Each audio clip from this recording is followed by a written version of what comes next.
Kita akan sama-sama belajar tentang struktur pasar dan jenis-jenisnya.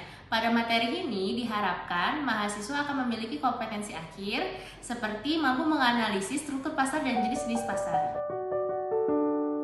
Apa itu pasar? Pasti tidak asing bukan? Mungkin kamu langsung berpikir pasar itu identik dengan tempat yang ramai dan becek. Perlu diketahui, ketika kamu belajar online, itu juga termasuk pasar loh. Iya, pasar adalah tempat bertemunya calon penjual dan pembeli baik secara langsung maupun tidak langsung untuk melakukan transaksi jual beli barang maupun jasa. Di pasar banyak sekali penjual dan pembeli. Hal ini membuat persaingan terjadi. Persaingan ini dapat berupa persaingan antar pembeli maupun persaingan antar penjual. Persaingan antar penjual itu mengakibatkan terdapat banyak berbagai jenis pasar. Secara sederhana, terdapat 4 tipe utama pasar. Yang pertama, pasar persaingan sempurna. Yang kedua, pasar monopoli. Yang ketiga, pasar oligopoli. Dan yang keempat, pasar monopolistik. Ayo kita mulai dengan tipe pasar yang paling ramai, yaitu pasar persaingan sempurna. Bayangkan pasar penuh dengan pedagang yang menjual barang yang identik seperti tomat, cabai, atau kentang. Pasar sayur adalah contoh yang mendekati dari pasar persaingan sempurna di Indonesia. Di sana, banyak penjual yang menjual sayuran seperti cabai, tomat, dan bawang merah. Walaupun banyak penjual, tetapi mereka tidak bisa menentukan harga sendiri. Harga ditentukan oleh interaksi penawaran dan permintaan. Tidak ada satu pedagang pun yang bisa memonopoli harga. Nah, itulah gambaran pasar persaingan sempurna. Ciri pasar persaingan sempurna di Indonesia, yang pertama, produk yang homogen, yaitu barang yang dijual identik atau serupa tanpa ada perbedaan kualitas yang mencolok. Yang kedua, harga ditentukan pasar, yaitu banyaknya penjual dan pembeli. Harga ditentukan oleh mekanisme pasar serta interaksi antara penawaran dan permintaan. Dan yang ketiga, informasi sempurna, yaitu konsumen dan produsen memiliki informasi yang lengkap tentang produk dan harga di pasar. Sekarang kita bahas sesuatu yang sedikit berbeda. Ada pasar yang sedikit penjualnya, tetapi sangat ramai pembelinya. Kamu lihat kereta ini, ada banyak orang yang mengantri untuk membeli tiket kereta. Kamu mungkin tahu kalau seluruh kereta di Indonesia ini dikelola oleh PT KAI. Ternyata PT KAI itu juga termasuk pasar loh.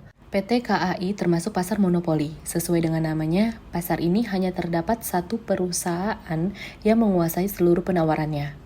Perusahaan monopoli menghasilkan produk yang tidak diproduksi oleh perusahaan lain. Selain PT KAI, ada PLN dan Pertamina. Itu juga termasuk pasar monopoli. Contoh lainnya yang familiar buat kita semua, perusahaan penyedia listrik. Ya, benar, PLN. Di mana kamu tidak bisa pilih-pilih perusahaan penyedia listrik kan?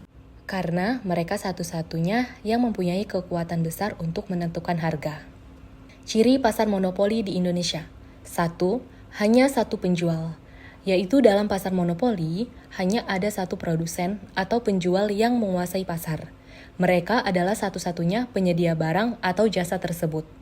Kedua, tidak ada barang pengganti, yaitu produk yang ditawarkan oleh perusahaan monopoli biasanya tidak memiliki barang pengganti yang dekat, sehingga konsumen tidak punya banyak pilihan selain membeli dari perusahaan tersebut. Ketiga, dapat menentukan harga.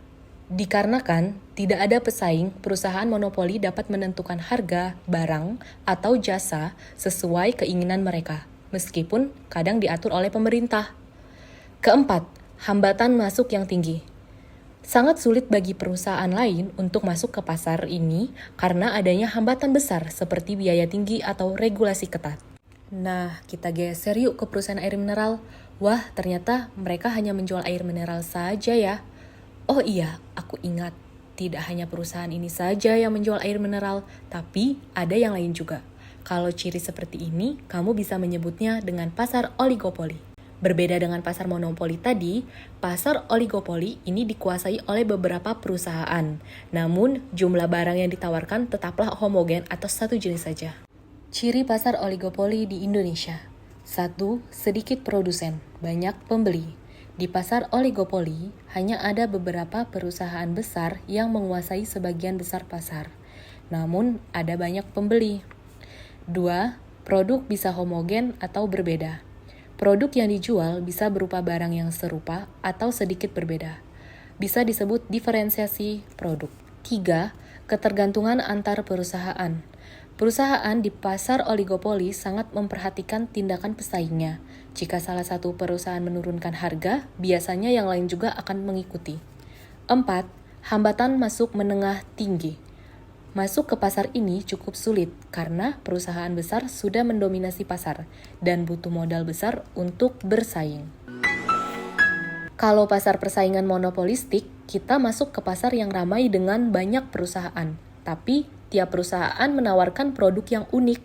Ada diferensiasi yang membuat produk mereka berbeda dari yang lain. Contoh yang paling mudah, restoran cepat saji. Kalian pasti kenal McDonald's, Burger King, dan KFC. Mereka jual burger, tapi setiap restoran memiliki ciri khas tersendiri dalam hal rasa, pelayanan, dan branding, membuat kita punya banyak pilihan. Ciri pasar monopolistik di Indonesia. 1. Banyak produsen, banyak pembeli. Sama seperti persaingan sempurna, pasar persaingan monopolistik juga memiliki banyak produsen dan pembeli. 2. Produk berbeda. Perbedaan utama dengan persaingan sempurna adalah adanya diferensiasi produk. Meskipun produk-produk tersebut termasuk dalam kategori yang sama, setiap produsen menawarkan sesuatu yang berbeda. 3. Sedikit kekuatan untuk menentukan harga. Karena produk yang dijual berbeda, setiap produsen memiliki sedikit kekuatan untuk menentukan harga produk mereka. 4. Promosi dan branding. Dalam pasar ini, promosi dan branding sangat penting untuk menarik perhatian konsumen, karena mereka harus membedakan produk mereka dari yang lain.